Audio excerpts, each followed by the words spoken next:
salam sejahtera, salam satu Malaysia, salam Malaysia Madani, salam mawadah, salam FJM Peneraju Kecemerlangan Guru Bertaraf Dunia dan salam tekad empati sejahtera insani. Baiklah, pada hari ini kami semua berada di dalam podcast Bicara Sihat di Sebalik Kata-Kata. Baiklah, para penonton sekalian, seperti yang kita memaklum, bulan 10 ataupun bulan Oktober merupakan bulan kesedaran kesihatan mental. Jadi, apakah yang dimaksudkan dengan bulan kesedaran kesihatan mental itu ataupun Mental Health Awareness Month? Jadi, seperti yang saya ketahui berdasarkan pengetahuan saya, bulan kesedaran kesihatan mental itu merupakan bulan yang mana memberi kesedaran kepada masyarakat tentang betapa pentingnya untuk menjaga kesihatan mental. Sebab kalau kesihatan mental tak baik, maka kesejahteraan dari segi rohani dan jasmani juga turut menjadi tidak baik. Jadi, nama saya Muhammad Hanafi bin Muhair sebagai moderator dalam Bicara Podcast pada hari ini. Jadi, sebelum itu saya ingin perkenalkan tetamu-tetamu istimewa kita pada hari ini. Yang pertama, Puan Hani yang cantik berseri pada hari ini. Apa khabar Puan? Alhamdulillah sihat. Terima kasih. Dan saudara tetamu kedua kita pada hari ini yang segak bergaya, saudara Afwan. Dan seterusnya saudari Nashita yang cantik berseri pada hari ini. Terima kasih banyak-banyak. Baiklah, BKKM ataupun Bulan Kesedaran Kesihatan Mental. Jadi, saya nak ajukan soalan ini kepada tetamu kita yang pertama iaitu Puan Hani. Baiklah Puan Hani, berdasarkan pengetahuan ataupun pengalaman Puan Hani, apakah yang Puan Hani faham ataupun faham tentang definisi kesihatan mental itu? Boleh Puan Hani kongsikan kepada kami semua dan juga para penonton. Baiklah Hanafi, seperti kita maklum, kesihatan mental ini adalah satu perkara yang sering dihidupkan dalam kehidupan kita menghadapi kehidupan sehari-hari. Jadi sebenarnya kesihatan mental ini adalah perkara yang sangat penting untuk kita berfungsi sebagai seorang manusia. Sebab ia adalah melibatkan tentang bagaimana kita rasa, fikir dan juga macam mana kita bertindak dalam kehidupan kita seharian.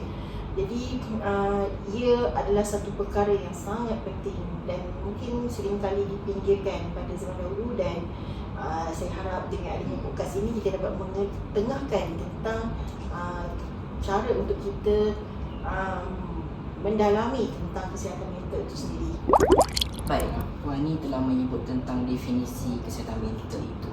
Yang mana kesihatan mental ini merupakan salah satu perkara yang amat penting kepada masyarakat, khususnya golongan pelajar itu sendiri.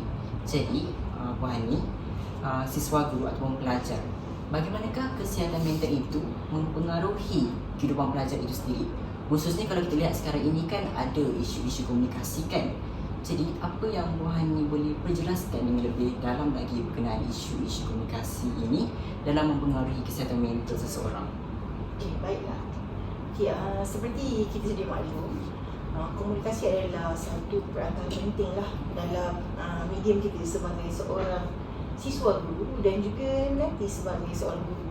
Jadi lebih baiklah kita perkemaskan di tahap pembelajaran di IPG macam mana kita berkomunikasi dengan berkesan dengan rakan-rakan dan juga nanti kita akan berkomunikasi dengan para pelajar, murid yang kita akan hadapi nanti.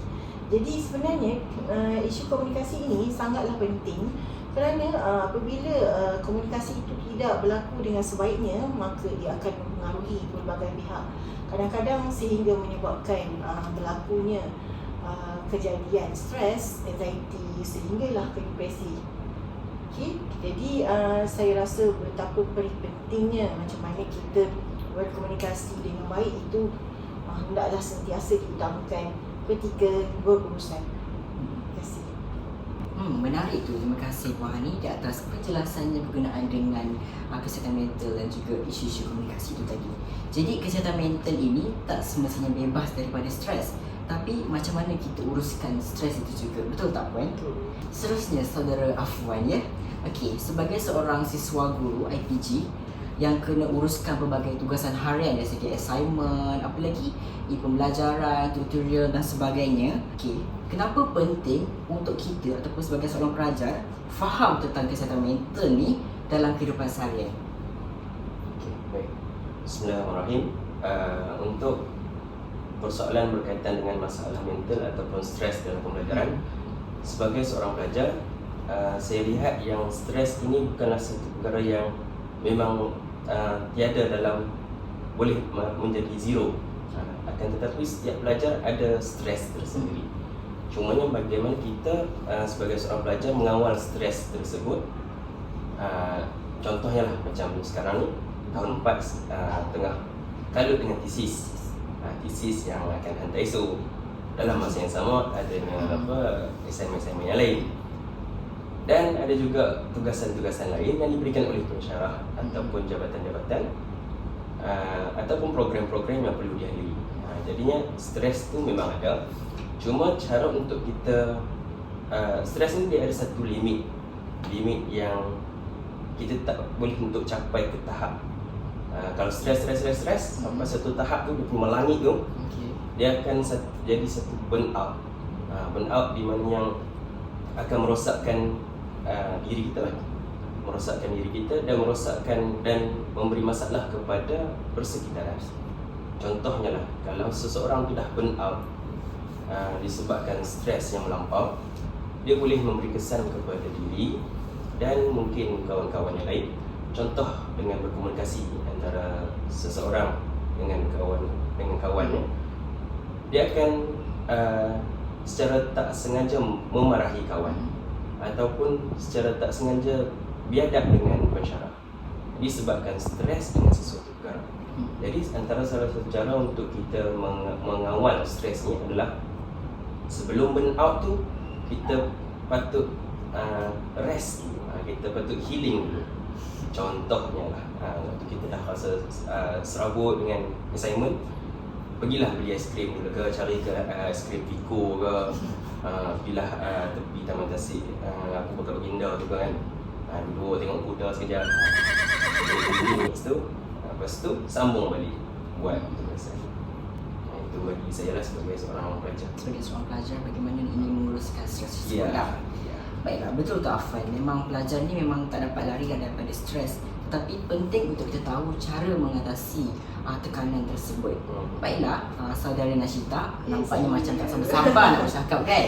Baiklah saudara Nashita, sebagai seorang siswi yang cantik ini, yang ada banyak pengalaman berinteraksi dengan kawan-kawan, dengan pensyarah dan sebagainya, macam mana komunikasi yang baik atau buruk itu boleh mempengaruhi kesihatan mental kita? Okey, baiklah. Terima kasih kepada saudara Hanafi atas soalan yang diajukan. Baiklah, pada pendapat saya, sebenarnya saya sangat bersetuju bahawa komunikasi ni sangat penting, terutama dalam kehidupan kita lah. Memang sebab kita hidup sebagai manusia sosial ni, memang kita kena berkomunikasi. Okey, jadi bila kita ada komunikasi yang baik, contohnya kan, bila kita dalam satu situasi tu kita mendengar tanpa kita menghakimi, kita sebenarnya dalam usaha untuk membantu orang untuk rasa lebih baik. Macam tu. Jadi kadang-kadang orang bercerita kat kita ni bukannya dia mengharapkan kita bagi okey kau kena buat A, B, C. Dia tak mengharapkan langkah penyelesaian pun. Dia mengharapkan supaya bila dia bercerita, sekurang-kurangnya apa yang dirasa dan beban yang ditanggung tu sedikit kurang. Macam itulah, sebab dia rasa macam ada orang yang akan menyokong dia dan sebagainya. Macam itulah. Okay, jadi tugas kita sebagai seorang pendengar, apa yang kita boleh lakukan? Okay, yang pertama, sebagai seorang pendengar yang baik, kita boleh berikan perhatian sepenuhnya. Contoh, bila kau bercerita, tinggalkan handphone sekejap, bagi sepenuhnya fokus. Okay, itu yang pertama. Yang kedua, kita mungkin boleh tunjukkan reaksi dan empathy. Empathy ni mereka pendefinisian bukan bermaksud menunjukkan rasa kesian ataupun rasa memahami, tapi kita merasakan seperti kita berada di tempat ataupun di kasut dia sendiri. Itu yang kedua, itu yang bermaksud empathy.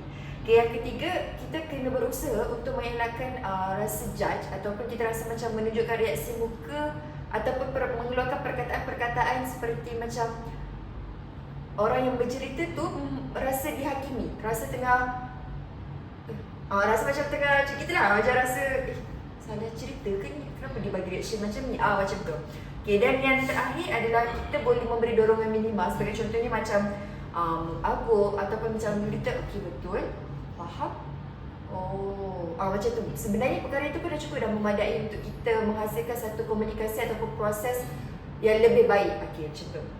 Tapi kalau kita sendiri yang membuka kepada konsep komunikasi yang buruk ataupun komunikasi yang negatif ni, sebenarnya kita dah menambahkan beban lah sebenarnya, ataupun menambahkan masalah yang sepatutnya bila dia cerita kat kita masalahnya berkurang, tapi bila kita bagi reaction ataupun menimbulkan komunikasi yang buruk, secara tak langsung dia menambah beban dan juga akan menyebabkan satu proses komunikasi itu menjadi sangat negatif dan tak akan membantu kepada sahabat kita yang bercerita tu lah.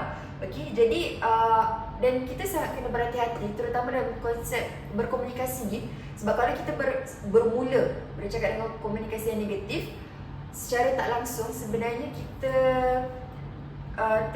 maksudnya dia akan memberikan kesan kepada dalam jangka yang panjang. Maksudnya macam contoh, kalau luka di fizikal, luka secara torian, kita nampak dan benda tu akan sembuh dan kita boleh sembuhkan. Tapi luka dalam hati, luka daripada apa yang orang cakap, torian dalam hati kita tak nampak dan kita tak tahu bila tempoh akan sembuh sebab tak ada bekas, dan bekasnya tu orang tak nampak macam tu. Jadi apabila orang bercerita dekat kita sebagai seorang pendengar, jangan validate apa yang dia rasa. Kita iakan dan kecuali beberapa perkara atau situasi yang bawa kepada isu-isu yang lebih besar, perkara itu perlu kita tanyakan kepada pakar lah. Tapi kalau sekadar bercerita tentang kehidupan dia, bercerita tentang perkara-perkara yang sedemikian, kita memberikan respon yang macam okey, faham? Ya, supaya dia rasa cerita dia tu didengari dan secara langsung dia akan menyebabkan kita boleh memberhentikanlah style ataupun konsep komunikasi yang secara negatif. Itu sahaja.